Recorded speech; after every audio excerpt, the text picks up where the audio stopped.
Counselor Accents Podcast. Two school counselors who love their jobs. Oh, and they happen to have Southern accents too. Bless their hearts. I am Laura Rankhorn, and we are missing Kim Crumley, who is the other half of Counselor Accents. Today, I am so excited to have Dr. Ruby Payne as our special guest today. Kim and I have been talking about poverty and how that's going to be shifting with COVID-19.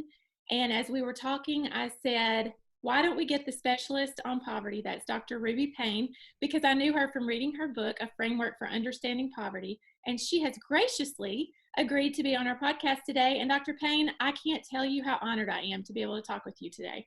Oh, thank you. Well, I am thrilled to be here with you today, and educators are so close to my heart. Oh, well, tell us a little bit about your background and how this became your platform. And I know it's grown since I read your book. So tell us about yourself. Well, I started out as a high school teacher for 9 years, and then I was in central office. Then I worked for regional service centers. Then I was an elementary principal, and I student taught at middle school. Oh, That's wow. that's where I learned about sex. Okay, now not all of it was correct, but. And then I wrote the book, A Framework for Understanding Poverty. And so I became a consultant then and started the company. And then since that time, I've written a book a year and a half ago about emotional poverty, some of the issues there. But I learned a lot about poverty from my former husband, who died in 2010. Oh.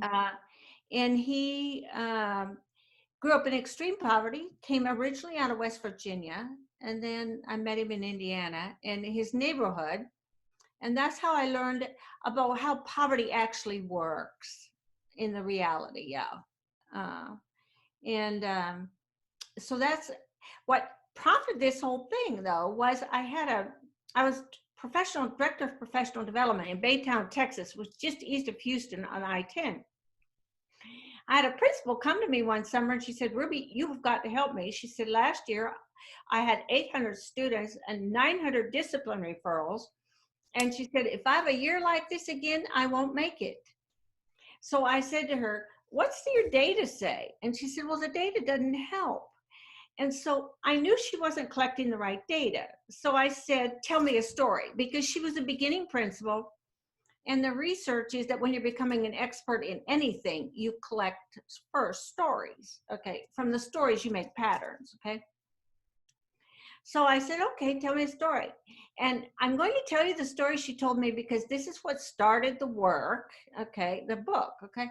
She said, I got 2 sets of twins in the building. They wear 2 sets of clothing. They wear one set one day and one set the next. So I said, for the holidays, could I give them $200 for clothes? And the mother said yes. So she gave him the money for clothes, and the girls came back after the holidays with the same clothes. And she said to the girls, she called them in, she said, what happened to the money? I said, well, we bought a DVD player.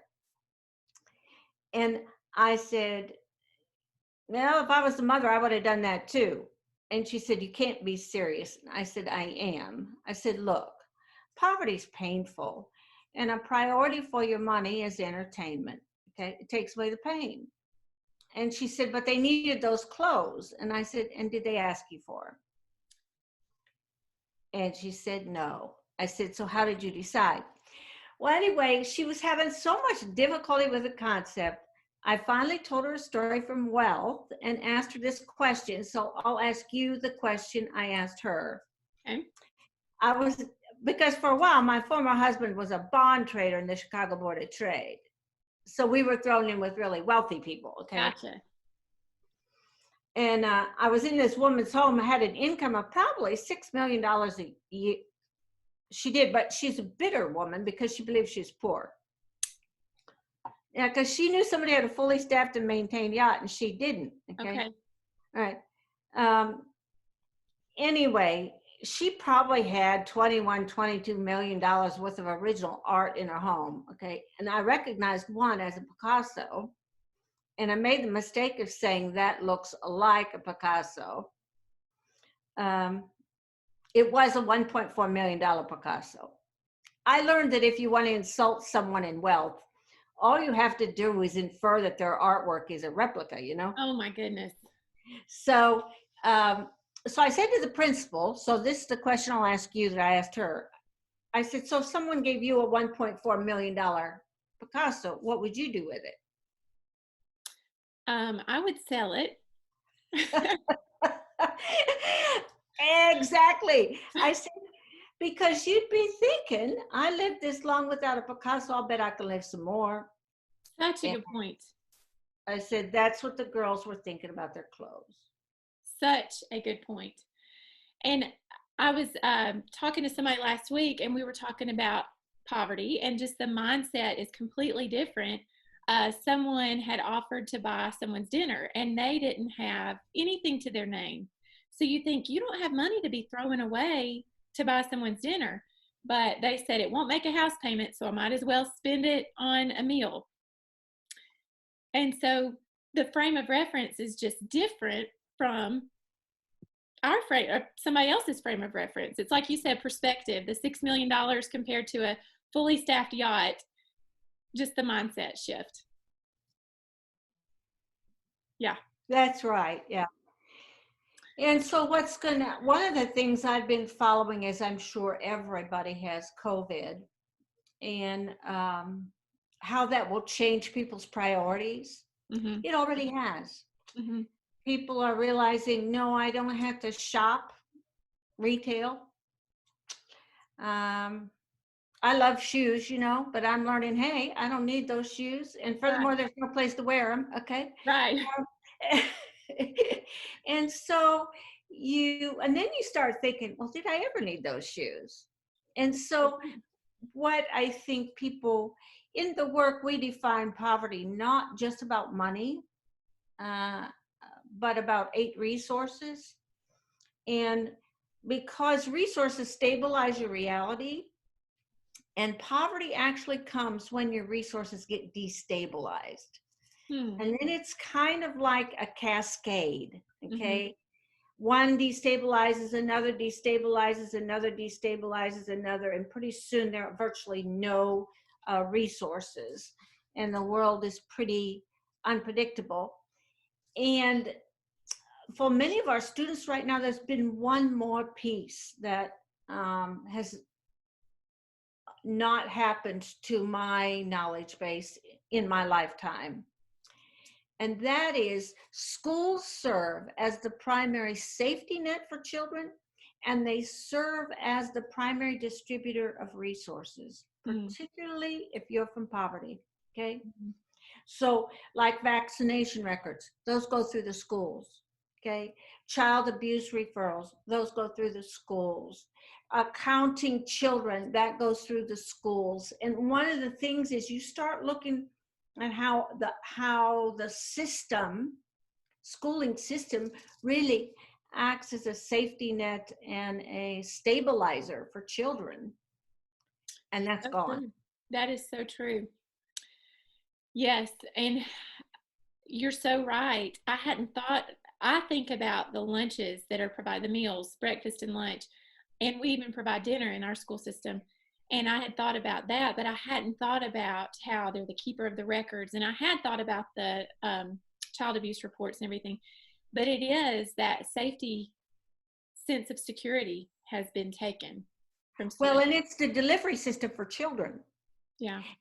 Yeah, and if you're from poverty, it's yours,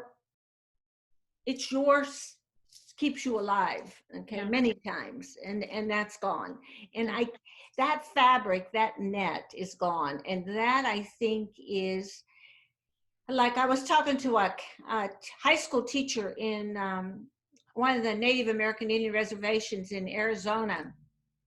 She has 150 high school kids, okay? She only has been able to contact 6. Whoa, out of 150. So out of 150. So you begin to get this concept of lost children and their needs, yeah. Well, I think that's a good segue into a question I have for you. knowing that in your book you talk about generational poverty and the difference between that and situational poverty. And let me say, I read your book while I was in school, and now I work at a school, and I'm thinking I need to go back and read this book because it's a completely different mindset when you're in the thick of it compared to when you're writing a paper about it. So I'm going to go back in and dig into it. But what systems can schools start to put in place now, school leadership teams, to prepare for this situational poverty when schools reopen? Well, the first thing I would recommend, and I've been recommending to schools, is they work very hard to find their kids, okay, right now. In other words, like there is a school district in Oklahoma, they're in a rural area, okay? And what they do is every Friday, they have the bus drivers run the routes. Oh, wow. And they stop at every house that they picked up children before, and they honk the horn. What a great idea. And they wait to see if kids come out, okay? Okay. I also know rural schools, they're using their school buses to deliver food and work packets. But the bottom line, are you figuring out where they are, okay? Phone calls, just as some way to daily check in to, do you know where your children are, okay? One school district of a major city in Corpus Christi School District, they said right now, this was of last week, they knew where 83% of their kids were. Dallas ISD says they know where 99% of their kids are, which I would say is phenomenal. Yes. But the issue is, that would be step one. Where are they? Okay, that would be the first thing I do. And then the second thing I try to do is establish a person, a one-on-one relationship with, take all your students in your all your staff members in your building, custodians, aides, everybody, and divide your student population into 15 or 20 kids. And then what you do, or divide your student population by the number of staff, okay? Bus drivers, I mean, everybody. And one of the things they do every week is call those 15 kids, or find some way to keep touch with them. That is so good. Very practical and very doable. Right. And then the second thing, once you know where they are, then the next two questions, do they have food? Mm-hmm. And number two, are they safe? They're not all going to tell you that. I just wrote a paper, and when we're done, I'll send it to you. You can make it available with these podcasts if people want to download it. But when domestic violence calls are up by 35% right now. And child abuse reports are down significantly. But someone told me, and I haven't been able to verify this, that in Dallas, this was from a friend of mine who has a friend who's a nurse, that in the emergency room of this Dallas hospital, they usually got 3 to 4 kids a week from Department of Public Safety for child abuse. Mm-hmm. Now they're getting 5 and 6 a day. So the bottom line is, it's happening, but the safety net is not there. So I would be looking at the kinds of things you see when you get online to see if the child is okay.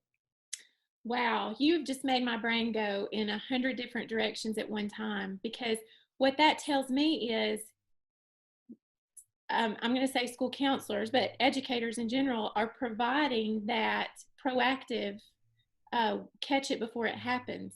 And now we're in a sense of reaction when these cases do present in the emergency rooms or in the police department.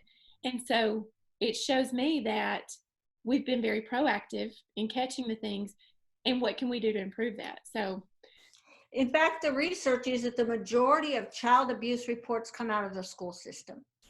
I believe it. Yeah, I always tell teachers, you're on the front lines, and so you let us know, we'll work together on it. But thinking about the upper class, middle class, and the poverty level, every class is vulnerable with this COVID pandemic. People can lose their jobs, whether they work at the gas station or whether they're a CEO. So it's not a respecter of persons. So let's talk about the different classes and how you think they will respond and where you see them bouncing back or not. What are your thoughts on that? Well, first of all, some of them are never going to bounce back. Okay. Mm-hmm. I the second thing is that in one of the, let me start with generational poverty, 2 generations or more of poverty.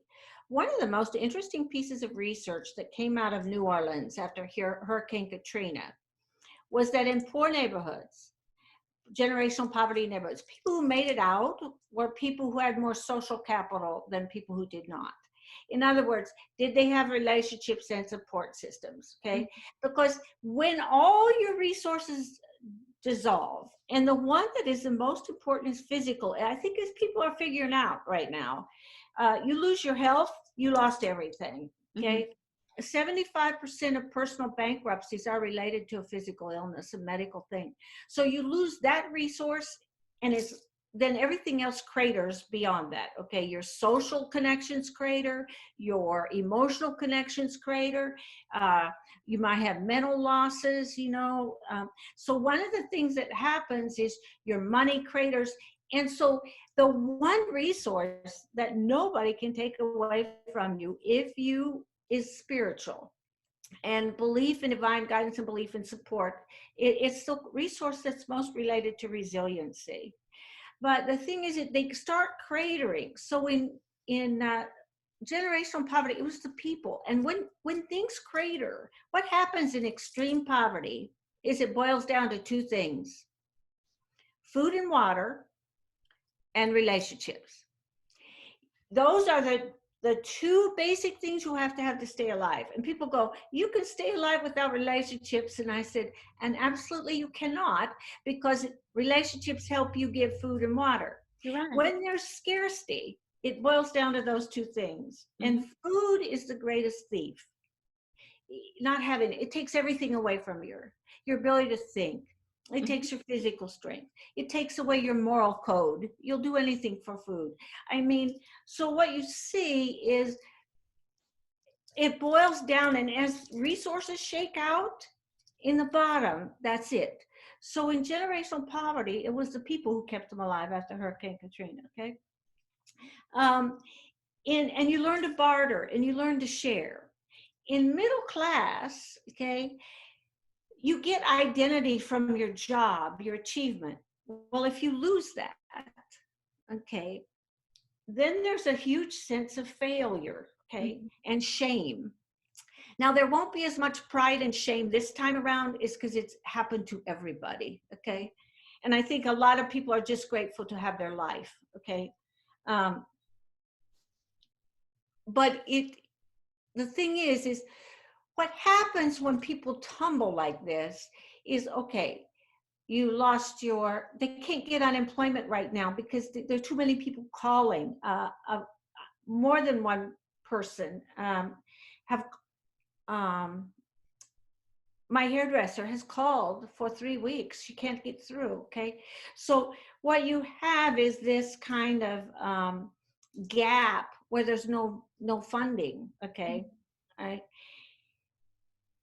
Food becomes the issue. And how do you then rent? How do you afford a place to stay? How do you get food? If you have children, it's particularly frightening because they're hungry. One of the things that happened in Cherry Creek, Colorado, which is an affluent suburb right out of Denver, in the 2008 recession, when so many people lost their jobs, you had upper middle class families in these homes. The mortgages were unbelievable.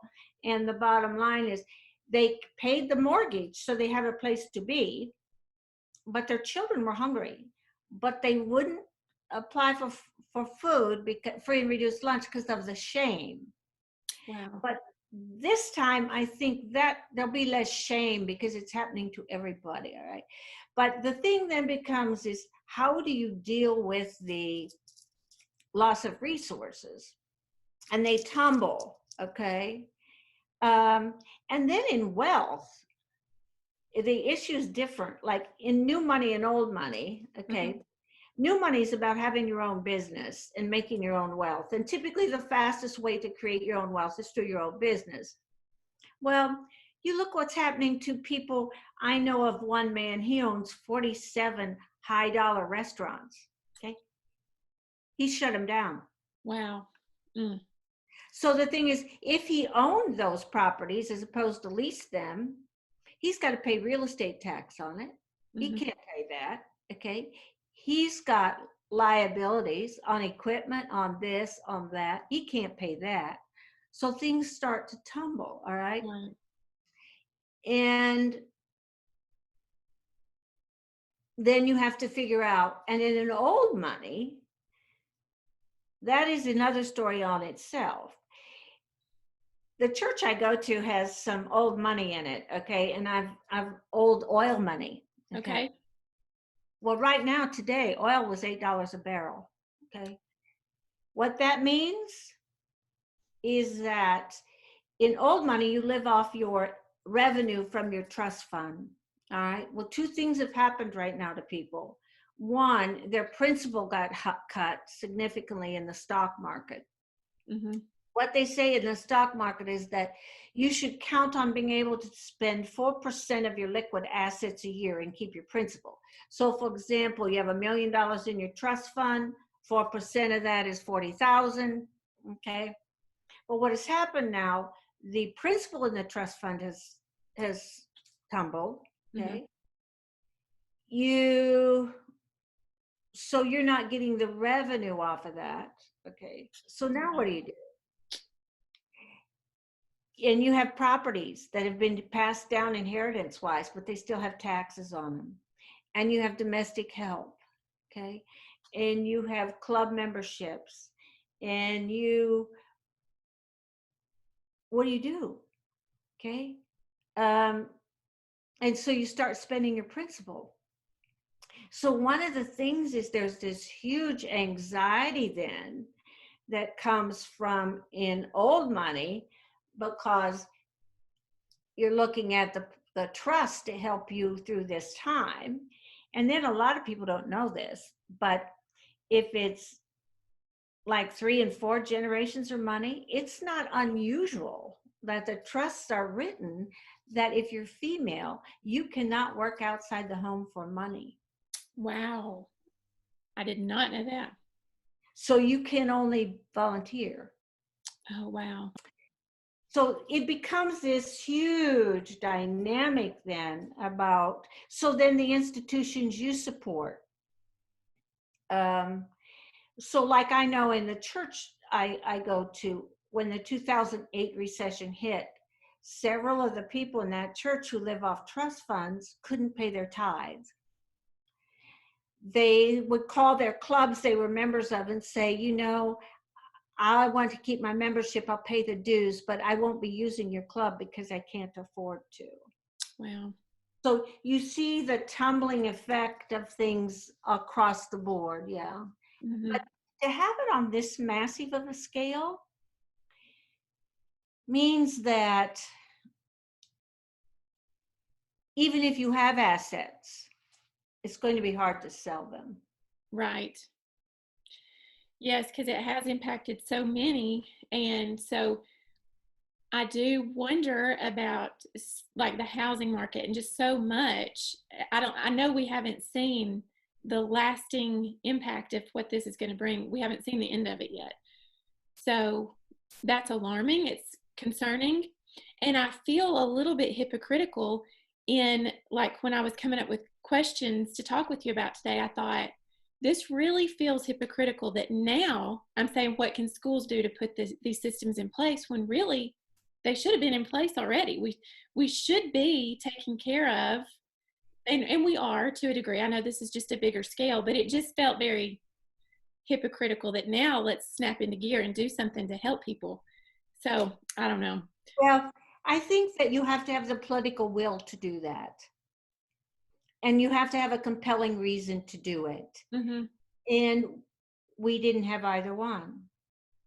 And it's like, when you're it's like when you have a flat tire on your car and you knew you had a bad tire, and then it goes flat in the middle of a rainstorm and you go, dang it, why didn't I realize this, And I think there's some of that going on too, but I think there wasn't the political will.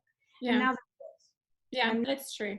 now there is. What And about, you talked about this being on such a bigger scale, and maybe that will ease the, like you said, the shame in accepting help. But what role does pride play in people accepting help? well, traditionally, it is seen as if you need help, that says that the underlying message is you're inadequate. Mm-hmm. Something wrong with you. You're unable. Now I think that that's probably one of the good things about this. It is like, okay, we're all in this. And Yeah. it's nothing I did personally to make this happen. Yeah, that's a good point and a good distinction. Yeah. And something that you mentioned in your book was it happens in poverty level too, where there is the pride in poverty level too. So that was really eye-opening and interesting to read. What's going to be hard is middle class, because one of the things for middle class is there's such huge identity and role, what you do for work. And work is such a key in situational poverty and middle class. And one of the things that's not been explored at all is this. What do you do when you don't have work? And for males, it's particularly damaging. There's a fabulous African-American sociologist out of Harvard. His last name is Wilson. And he wrote a book called When Work Disappears. He said, if you want to break a culture, all you have to do is take work away from men because it changes identity. And so I think one of the things that happened in the Great Depression is that we went forward with the public works program. And it made a huge difference for people because people could work and be paid for their work. And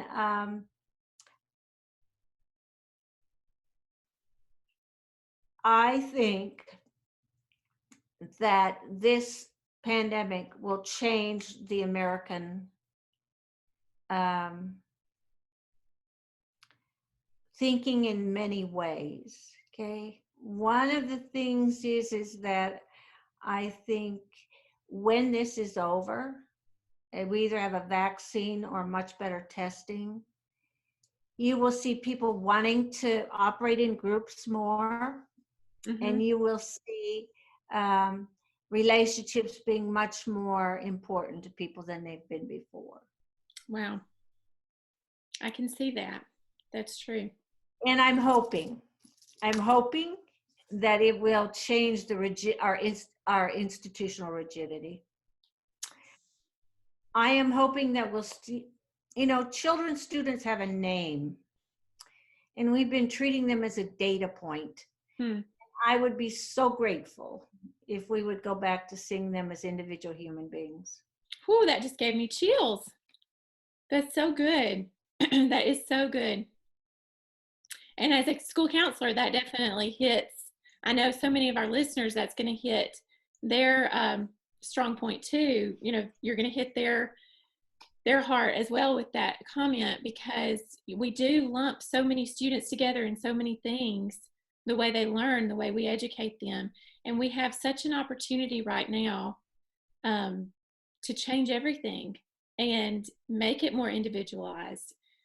And I hope that we don't lose sight of that opportunity that we have. Oh, me either. And one of the good news, I just saw how Denmark opened their schools yesterday. Okay. And here's how they're doing it. They have 15 kids in a class, and they've got them spread out 6 feet. Okay. They're going out for recess for a while. They're washing their hands. Everybody is every hour. Okay. And I thought, how fabulous to teach with only 15 kids. Yeah. And the issue becomes, how then do you do secondary? I was talking to a couple secondary principals, and it was like, okay, if you can't have more than 50 people together at one time, how are you going to do passing periods in the hall? And how are you going to stagger classes so you don't have, and how do you set up your classrooms so that you keep the 6-foot deal? Mm-hmm. So I see this as some fabulous opportunities to rethink some of the things we're doing, okay? Right. But the other thing that's been abundantly clear is that online schooling is just not the panacea that everybody thought it would be. That's a good point. Well, You actually need a human being. you're right. And it goes back to what you said about relationships and how if that is one of our basic needs, I'm using Maslow terms now, but if that's one of our basic needs, then face-to-face is not going to do it. And there have been studies that, I mean, not face-to-face, but screen to screen, I guess. There have been studies that show that you can have a baby and talk to it, you know, face-to-face, mother to baby, and then they take an iPhone and have the same mother talk to the same baby, and there's not as much reaction as there is when they're face to face. So that has been in my mind as we've been trying to do education. Well, let me tell you why. I wrote a book called Emotional Poverty that came out a year and a half ago. And the reason I wrote it was simply, see, if you're not a counselor or you're not in special ed, you get no information about emotion and how emotion is tied into learning. Okay, none. Okay. And so you don't have a vocabulary. And what's happening in schools right now is we're trying to treat an emotional issue as if it were a discipline issue, and it's not. Okay, it is Oh not. my goodness. And educators don't have any vocabulary for it. Okay. Well, one of the things, and I just finished a second book called Emotional Poverty Book 2, but in the second book, well, in the first book, but in the second book, I talk about the energy that comes out of a body. And when you were talking about the research on screens and babies, I'll ask an audience this question. Have you ever been in a room with an angry person? So let me ask you that. Have you ever been in a room with an angry person? I have. Could you feel their anger? I could. Yeah, right. Okay. And you know why? Because the waves from your heart go 3 feet out from your heart. Oh, wow. They go that far out from your heart. So your body is both a chemical system and an energy system. And it's an electromagnetic system. So it actually goes out. We know from the hard research that emotions are contagious. So, but part of that contagion is in that relationship, that energy exchange. And you don't get that energy exchange in a screen. You're right. Wow. So I am like, oh, you know, I've said for years, guys, there was an article written in 1910 that's when they invented the ballpoint pen. Uh-huh. That the ballpoint pen would eliminate the need for teachers. Oh my. Oh wow. Well, that kind of gives hope to some teachers, doesn't it? That feel like maybe their job could be replaced by the computer. Yeah, maybe not, huh? Nope. It's always been a social thing. Yeah. Learning is social. Mm-hmm. Well, it is. And those relationships are what inspire children to want to learn. And yeah, there's so much that we could talk about. I know, but it inspires you and me too. Yeah, it does. And that sort of goes along with another question I had for you. In your book, the first chapter gripped me because, like you said, the way to data is through telling stories. And so in the framework for understanding poverty, you give these case studies and all throughout the book. And that's where I really can see, like, you become a part of the situation. So that's what kind of opened my eyes to, we need to be preparing now for things like students that need to be in the gifted program, but their parents' jobs are changing. So maybe football practice after school wasn't an issue before, but it is going to be. What sort of ideas do you have for administrators and educators about systems we can put in place to take care of the changing face of extracurricular activities or those safety nets that catch students? Depends whether it's elementary or secondary, okay?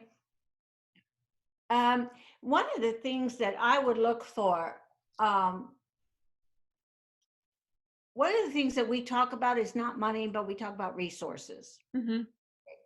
So resources are systems, they're links, they're whatever. And so one of the ways at secondary, you can just say, tell me, if you have a good relationship with the kid, you can just say, COVID changed everybody's life. Okay. And that's true.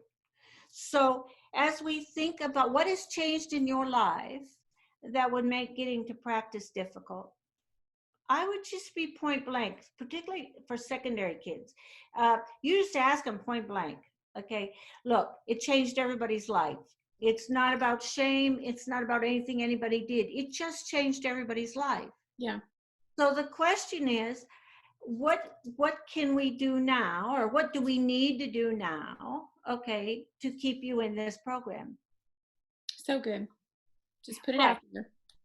I wouldn't be embarrassed about it. They'll be embarrassed if you're embarrassed. Yeah. You just say, it changed everybody's life. It changed mine. Okay.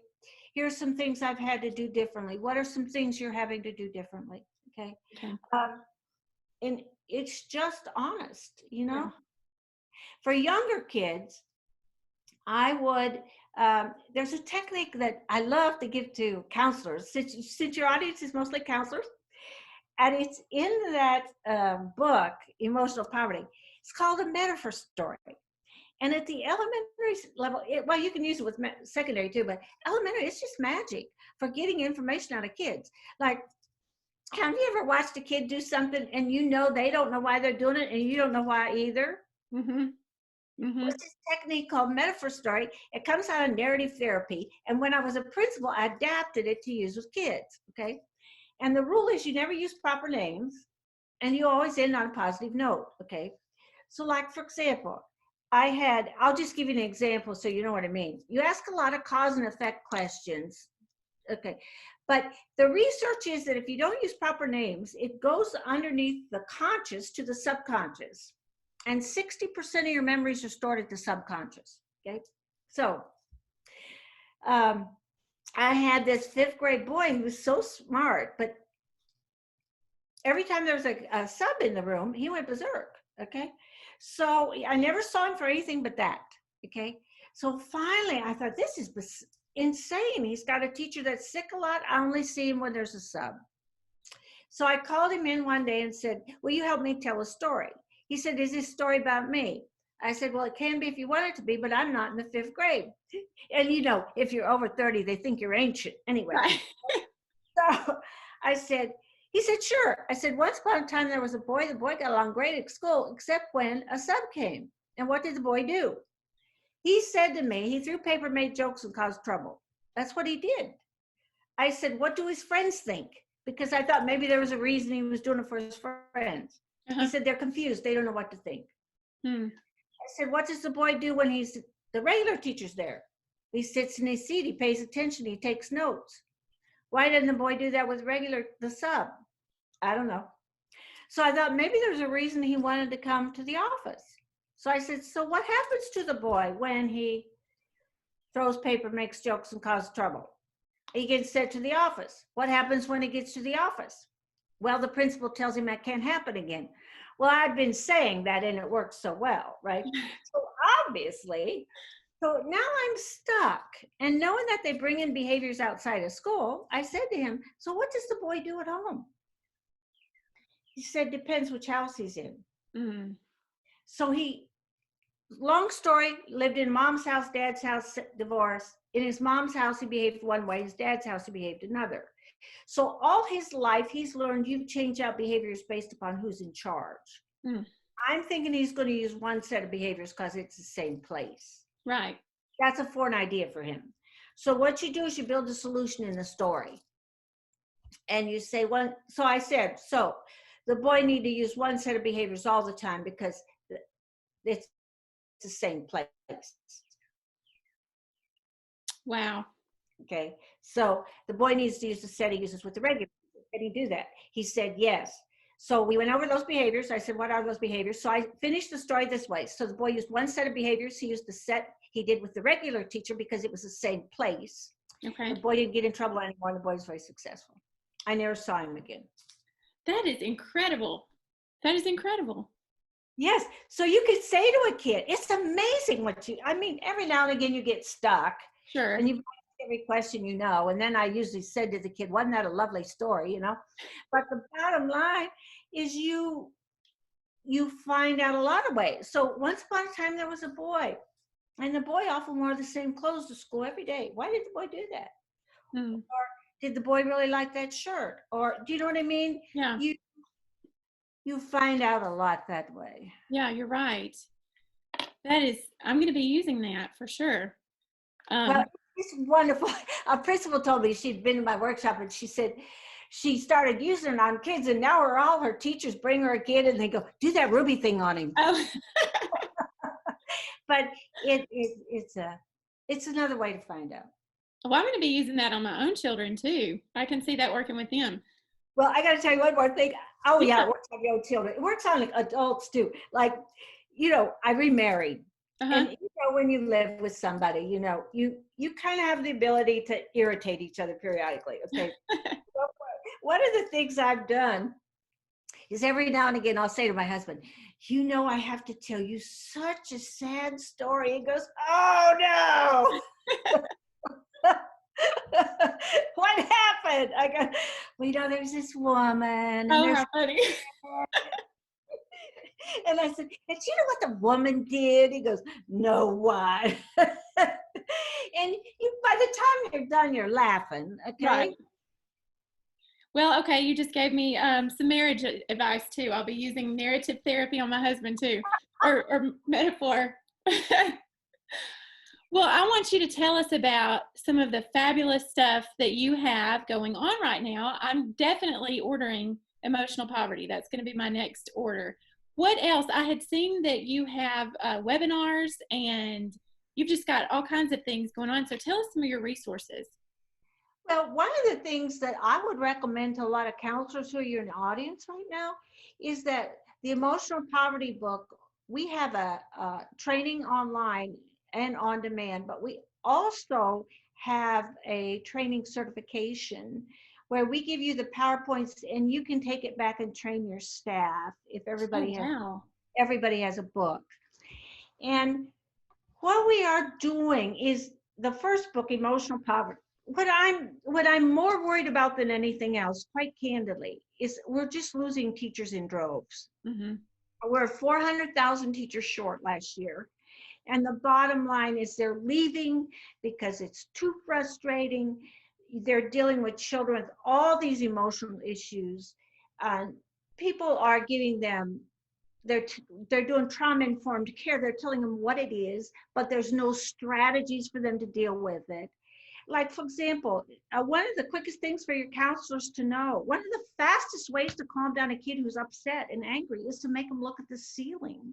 Because when your eyes are in that position, looking at the ceiling, what your brain is doing neurologically is accessing what is stored visually, and it's virtually impossible for your brain to get emotions. So the kid will calm down. Okay. Well, there's a bunch of things like that. Okay. So it looks at, why do kids explode?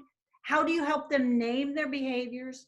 What's the difference between a desirable behavior and a not desirable behavior? And the research is it's hard to change behavior, but you can change motivation for behavior. How do you do that? It's got a strategy for that. Then how can you, looking at the research on bonding and attachment, you can begin to do emotional triage. You can actually know where your shooters are going to come from. Wow. And where your suicides will tend to come from. I mean, and then, so you can triage, you can do some preventative things. Then there's a section in there on adult emotions. It's called emotional noise. Why some classrooms have a lot more issues than other classrooms. It's because adults bring emotions into the room as well, and it colors the room with the emotional reality. And we look at stages of adult development and how you go through very predictable stages of adult development and how that impacts your emotional reality.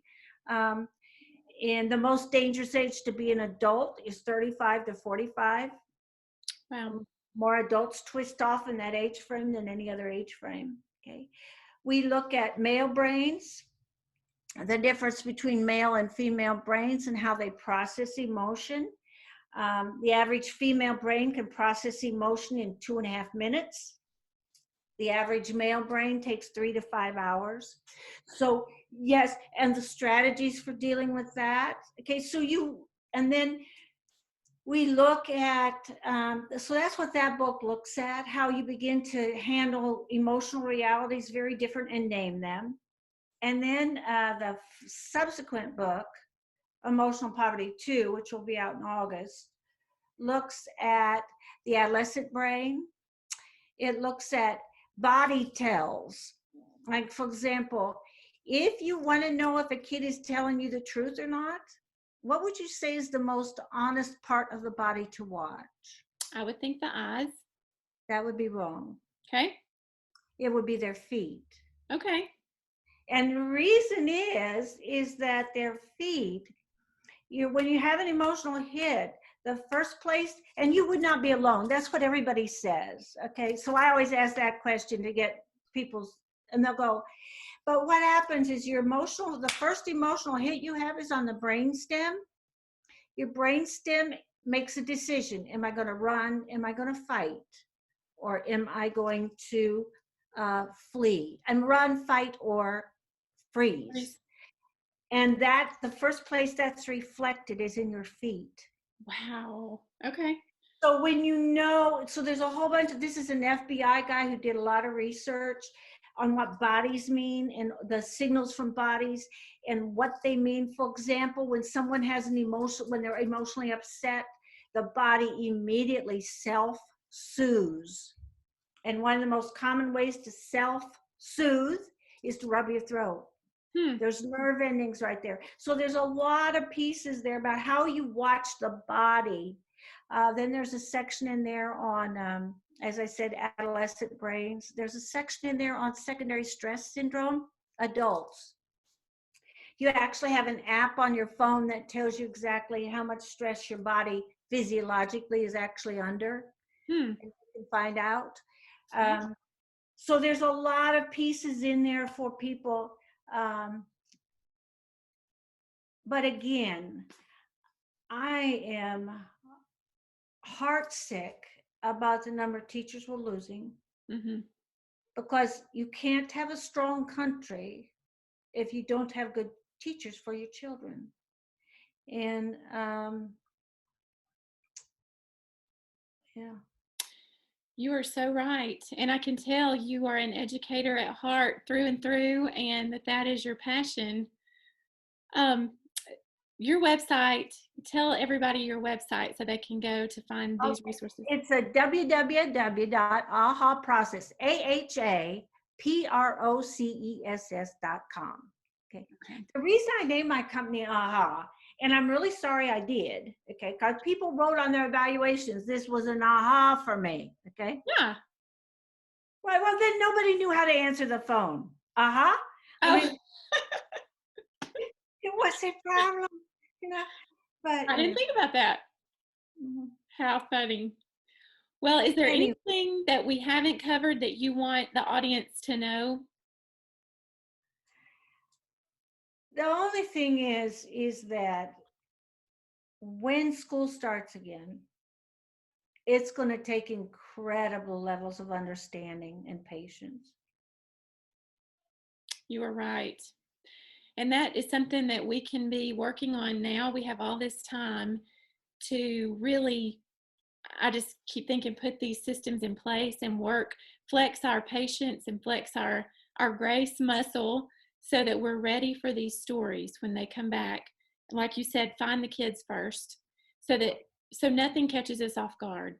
If a child is living in a tent, we know about it and we can be working on it now. So I feel like we lowered our price on our on-demand courses, so they're on our website, but we did it deliberately so that people would be able to handle what comes at them in the fall. The research is that the poverty rate in the world will climb to over 50%. Wow. Wow. Well, and everybody has time right now to complete these webinars. So take advantage of this, and I certainly am. So you'll see my name come up as a participant. But thank you so much. I feel like you have packed 3 years of my graduate program into this session. I have learned so much from you today. So Thank you so much. I can't wait for our listeners to hear this, and I can't thank you enough. It has been an honor to talk with you. And for me as well. And thank you for all you're doing. Yes. It's good for all of us. It is. Yes, teamwork for sure. Thank you.